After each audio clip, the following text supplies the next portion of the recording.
बुधवारी सायंकाळी 5च्या सुमारास सोलापूर पुणे महामार्गावर तेलंगवाडीजवळ कार व टेम्पोचा अपघात झालाय।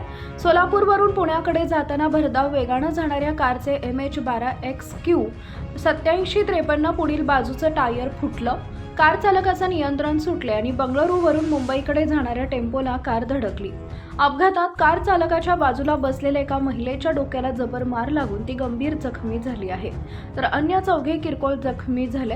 अपघातात जखमी झालेल्यांना शेटफळ ग्रामीण रुग्णालयात दाखल करून पुढील उपचारासाठी खासगी रुग्णालयात हलवले।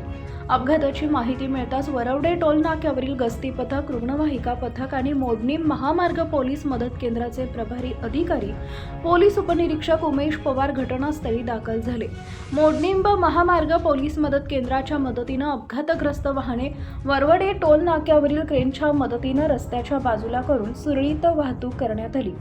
या अपघातात रत्ना राजेंद्र परमाणी वय वर्ष 65 राहणार पुणे ही महिला गंभीर जखमी झाली आहे। अपघातात कारचा समोरील भाग चक्काचूर झालाय, तर टेम्पोचंही नुकसान झालं आहे।